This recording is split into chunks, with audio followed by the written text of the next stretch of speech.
São caristas. Os nossos diplomatas, aqui, os utentes dos passaportes, regra geral, a maior parte deles são caristas.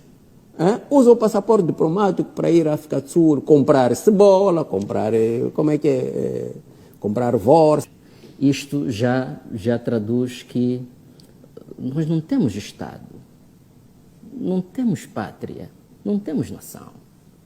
Nós qualquerizamos-nos, nós escangalhamos a nossa identidade e escangalhamos os nossos valores. 29 malas, por exemplo, de telemóveis. 29 malas, por exemplo, vamos lá, de relógios, daqueles relógios, não estamos a falar desse relógio aí de Spamanini.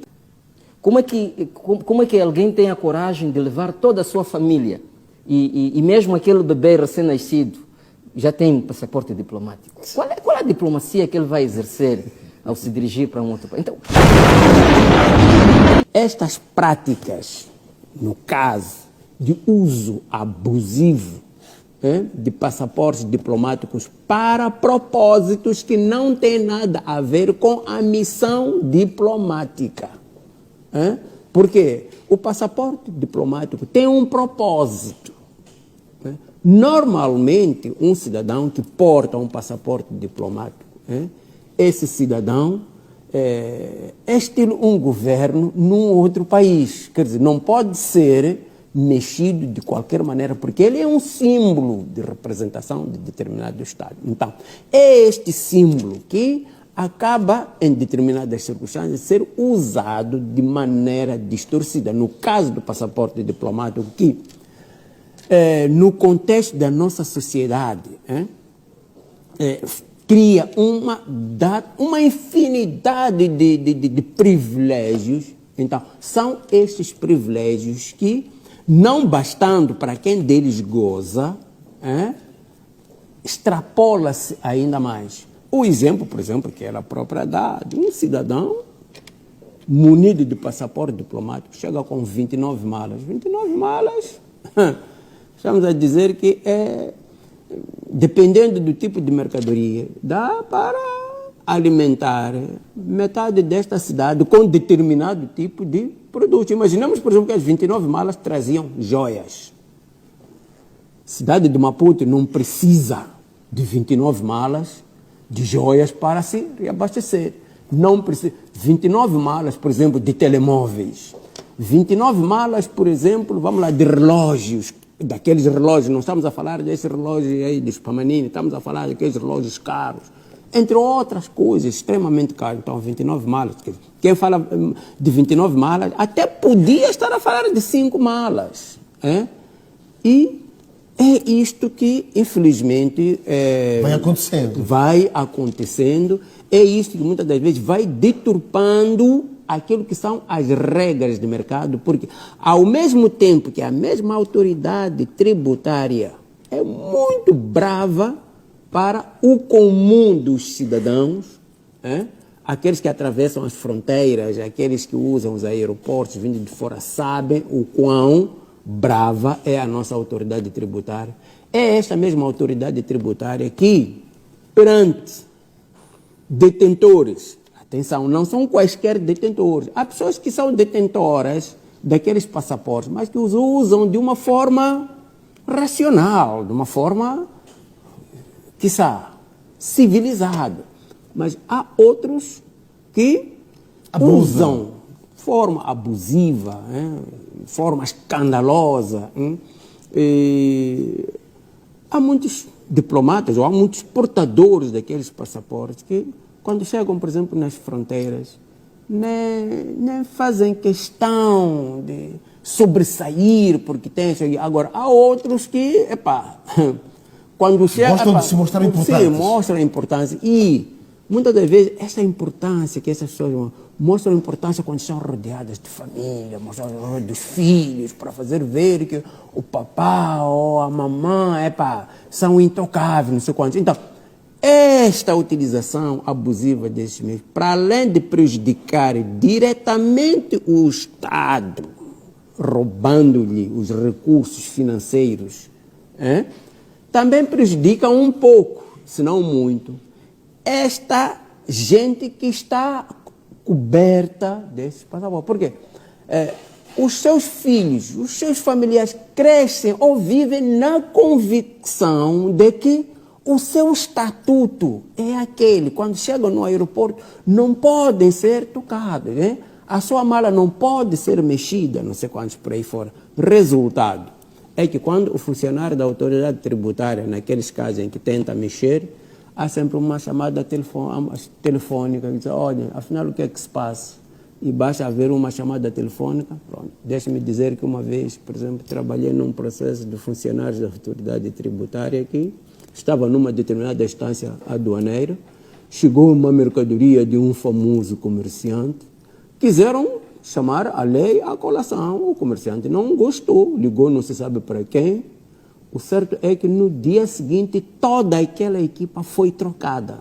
Foi trocada à noite, no dia seguinte apareceu uma outra, completamente diferente, simplesmente porque tentou a equipa fincar pé em relação a alguém que simplesmente deveriam ter deixado passar a sua classe com mercado. Estou a falar de mercadoria contentorizada, nem estou a falar de questões de malas. Quer dizer, a ideia era, esta equipa devia ter feito vista grossa.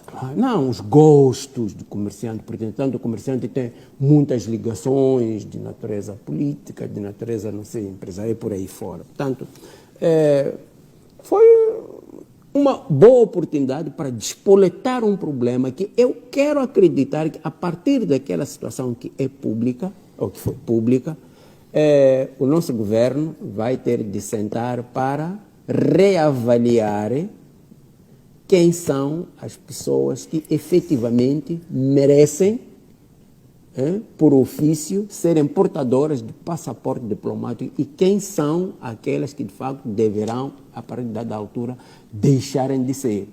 Dizia alguém ontem, num dos programas de uma televisão, não sei bem qual é, dizia que os sul-africanos gozam conosco. Dizia, poxa, vocês moçambicanos, todos são diplomatas. Por quê? Esses são muqueristas. Os nossos diplomatas, aqui, os utentes dos passaportes, regra geral, a maior parte deles são muqueristas. Usam o passaporte diplomático para ir à África do Sul, comprar cebola, comprar, comprar vorce. Quer dizer, há uma espécie de proliferação exatamente. do passaporte diplomático. E mais, há de observar que aquele passaporte diplomático é intensivamente usado, ou seja, a pessoa numa semana pode fazer 1, 2 viagens em missões diplomáticas, entre aspas, mas efetivamente são missões eminentemente comerciais, tal como estamos recordados daquilo que os deputados, em determinada altura, faziam com aquelas isenções na aquisição de viaturas. O Estado, quando descobriu, quando deu conta de que estava sendo lesado, tomou medidas. E eu quero acreditar que nesta senda também de passaportes diplomáticos para fazer muquero, o Estado terá de repensar um bocadinho mais no sentido de alinhavar bem essas coisas, pois que não pode o Estado, tal como dizia a senhora Fátima, não pode o Estado simplesmente cingir-se a tributar o coitado, o Zé Povinho, e deixar os grandes tubarões. Esses grandes tubarões, regra geral, têm facilidade em tudo. Importam máquinas, entenda, aquelas máquinas, estão isentas de direitos aduaneiros. Importam mercadorias no conteúdo comercial, estão isentos. Se pagam, são pagamentos meramente simbólicos. Acontece que este grupo destes diplomatas muqueristas nem um pouco sequer querem pagar. Porque se quisessem pagar, tal como a própria senhora Fátima aludia na sua intervenção, era só uma questão, olha, eu trago essa mercadoria, que tipo de facilidade dentro daquilo que a legislação preconiza, eu posso ter. Porque a nossa legislação cria determinado tipo de facilidade. Só que esta gente nem quer ir por a via das facilidades. Essa gente quer ir... Não quer pagar nenhum. Quer ir pela via do vandalismo. Como é que é? Vandalismo aduaneiro.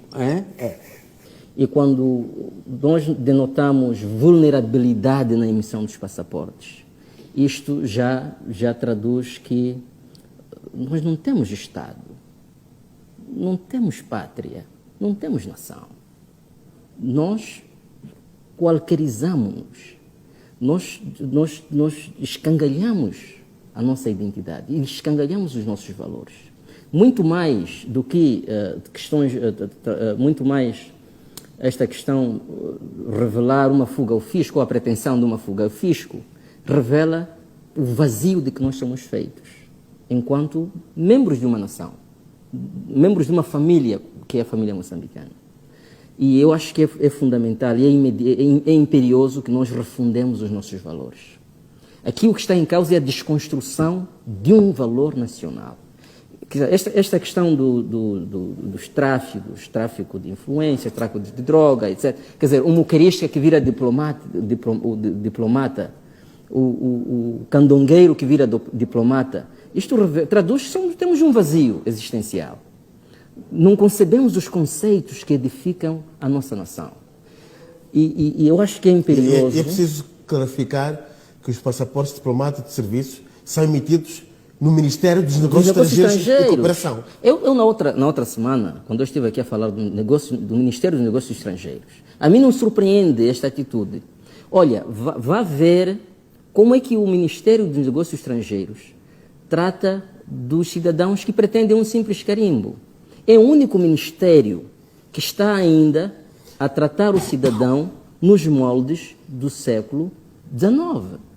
A bicha que se forma no Ministério dos Negócios Estrangeiros, num edifício tão empolgante como aquele, e que expõe os cidadãos debaixo de raios solares por causa de um carimbo, já traduz que, tanto, há ali alguma mentalidade obsoleta que urge, tanto para o próprio Executivo, é urgente que haja substituição de alguma mentalidade que está ali.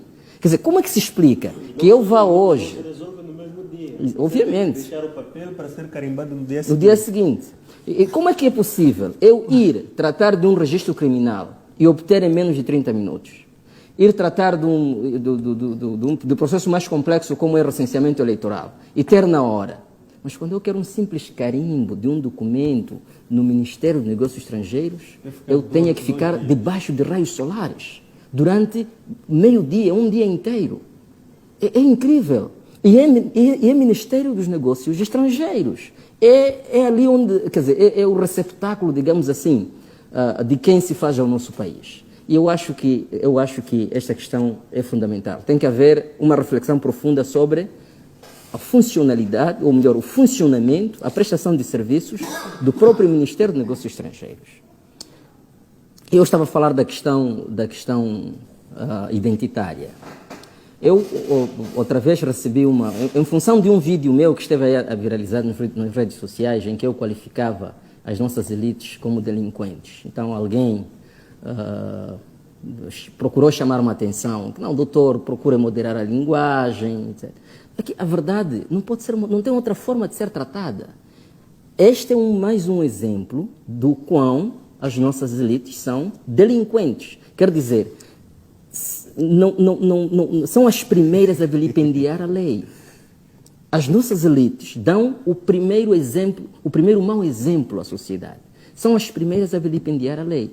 Hoje, Moçambique mergulhou num sistema corrupto, dos pés à cabeça, justamente porque o povo tomou como modelo as nossas elites estão a dirigir o país. E eu acho que é por aí que se tem que corrigir o problema da corrupção, a partir do topo. O topo é preciso que o topo reveja a sua moralidade. E só depois disso é que aquela gente da polícia que está ali a cobrar... Acredita que se consegue moralizar as elites moçambicanas? Se houver vontade. Eu gostei muito do discurso, por exemplo, do presidente Chapo, quando ele fez referência a ele próprio no seu discurso, quando estava a falar da corrupção, quando ele disse que a começar por ele próprio. Ele predispunha-se, portanto, a prestar contas. No caso de ele, portanto, se vir em situações de de conflitualidade com a legalidade, com a lei. Então, se ele próprio se toma como exemplo, é imperioso que aqueles que estão ao seu lado também sejam penalizados. E eu acho que é por aí que se vai combater este problema da corrupção. Porque o critério para a nomeação para os cargos públicos é um critério que dispensa princípios morais. Quer dizer, como é que alguém chega a ocupar um cargo e não tem princípios elementares de legalidade? Como é que alguém tem a coragem de levar toda a sua família e mesmo aquele bebê recém-nascido já tem passaporte diplomático? Qual é a diplomacia que ele vai exercer ao se dirigir para um outro país? Então, quer dizer, é uma questão de moralidade. E aqui, por isso, para mim, isto não é uma questão de legalidade apenas. É uma questão da nossa personalidade moçambicana. Quer dizer, quais são os valores que nós edificamos e que sejam os valores que nos identifiquem? Quando eu era um pouco infante, eu pratiquei futebol. E a nossa equipa foi participar de um campeonato em que fomos jogar com matulões. E nós fomos premiados justamente porque cumprimos com a lei. Vamos lá ver se o nosso país é sério. Aquela senhora, a senhora Fátima, num país sério já teria sido promovida. Mas o que aconteceu? O porta-voz das alfândegas apareceu a se distanciar daquele discurso. O que significa que o discurso dela foi incomodativo mesmo diante dos seus pares. Aqui é uma questão de moralidade, uma questão de princípios. E aqui está também o grande paradoxo da nossa sociedade. Crescem instituições religiosas, avoluma-se a imoralidade. Crescem instituições hospitalares, morre-se muito mais nos hospitais. É incrível. Nós estamos a edificar uma sociedade de paradoxos. E eu acho que a primeira questão para que nós temos que prestar atenção é exatamente a nossa personalidade. Em que momento é que nós nos desviamos até chegarmos a estes patamares de imoralidade, patamares em que nos suscitam a percepção de sermos muito mal compreendidos no mundo. Quer dizer, já não é o caso do homem comum. É exatamente a questão do homem que desempenha as funções mais nobres da sociedade. Ou seja, aquilo que devia mover para ocupar os cargos públicos seria a nobreza moral.